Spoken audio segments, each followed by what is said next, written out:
감나무에 감이 익으면 나무 위로 올라가서 따먹으면 됩니다. 그런데 질문자는 바닥에 누워서 입만 벌린 채 감이 떨어지도록 기다리고 있는 거예요.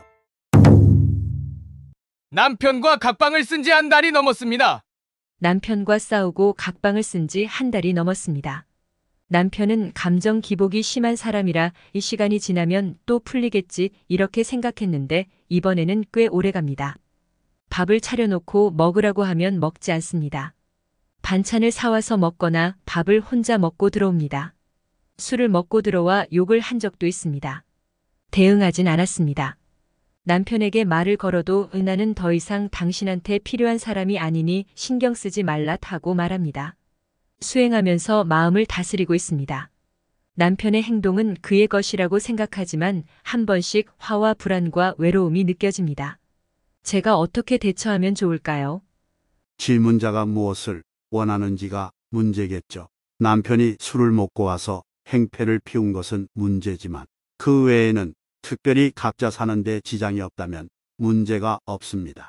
각자 방에서 살고 각자 밥 먹으면서 한번 살아보자 하고 생각하면 아무 문제가 되지 않습니다. 그러나 질문자가 이렇게 사는 게 불편하고 같이 밥도 먹고 대화하는 걸 원한다면 그렇게 되도록 노력을 해야 합니다. 그런데 질문자는 아무 노력도 하지 않고 있습니다. 남편이 먼저 기분을 풀고 사과해 주기만을 바라고 있어요. 감나무에 감이 익으면 나무 위로 올라가서 따먹으면 됩니다. 그런데 질문자는 바닥에 누워서 입만 벌린 채 감이 떨어지도록 기다리고 있는 거예요.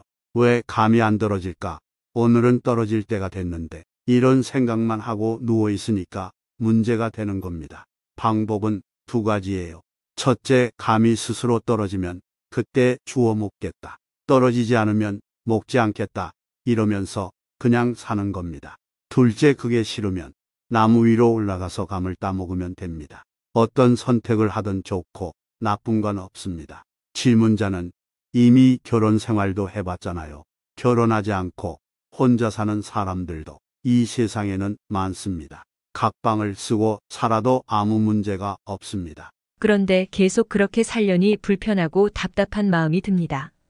왜 답답한가요? 남편이 빨리 사과하기를 기다리는 건가요? 제 나름대로 노력한다고 생각하는데 남편의 반응이 없다는 생각이 자꾸 듭니다. 감을 떨어뜨리기 위해 감나무를 몇 번 찾는데 감이 떨어지지 않았다는 얘기죠. 그래서 감이 문제라는 겁니까? 발로 차서 떨어지지 않으면 장대를 쓰면 되잖아요. 직접 나무에 올라가서 감을 딸 수도 있습니다. 왜 감 탓만 하고 있습니까? 질문자가 먼저 사과할 수도 있잖아요. 한 번 해서 안 되면 두 번, 세 번 하면 됩니다. 고개를 숙여도 안 되면 엎드리면 됩니다. 엎드려도 안 되면 무릎을 꿇으면 됩니다. 무릎을 꿇어도 안 되면 다른 방법을 찾아서 더 노력하면 됩니다. 아무런 노력 없이 상대방의 기분이 풀어지길 기다리니까 답답해지는 겁니다. 기다리겠다고 마음을 먹었다면 1년이든 2년이든 기다린다는 자세를 갖고 조급한 생각을 버려야 합니다.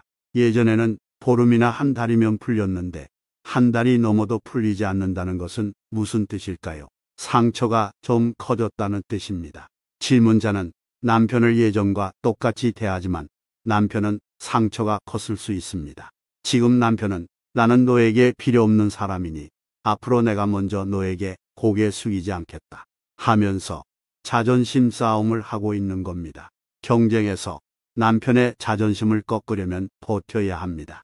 내 자존심을 세워서 상대를 이기려면 그냥 그렇게 버텨야 해요. 그러나 이 일은 자존심 싸움할 일이 아니라고 판단된다면 질문자가 먼저 가서 사과하고 껴안아야지요.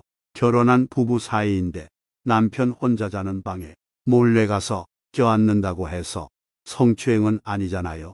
그런 노력이라도 해보든지요.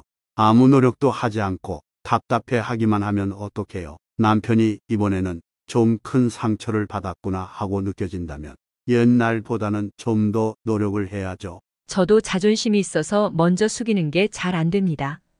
그렇게 자존심을 세우려면 외로움에 처하는 과보를 받아야죠.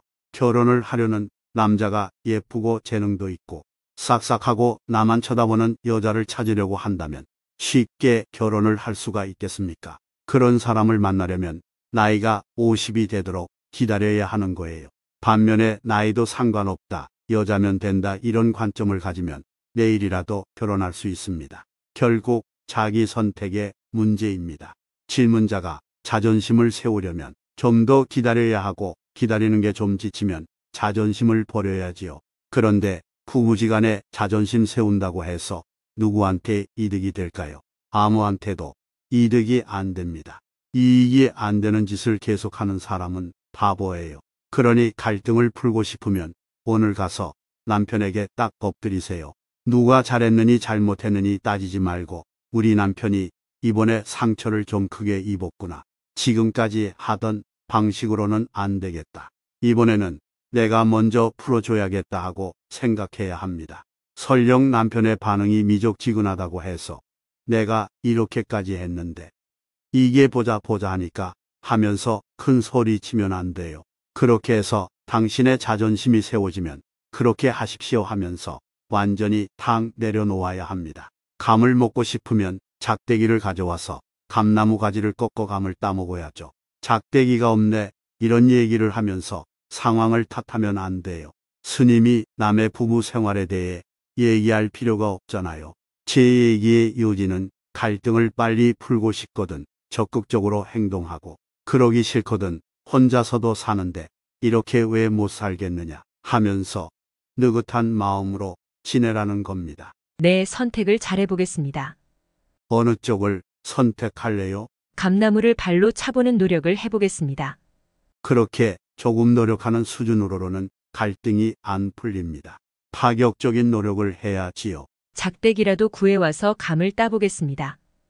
해보시겠어요? 네, 제가 불편하기 때문에 작대기라도 구해와야 할 것 같습니다. 이제까지는 계속 제가 억울하다고 생각해왔어요. 그런데 스님 말씀을 들으니까 이것은 선택의 문제이고 나의 문제이구나 하는 생각이 들었습니다. 감사합니다. 선택은 잘하고 못하는 게 없습니다. 선택을 하면 그에 따른 과보가 있을 뿐입니다.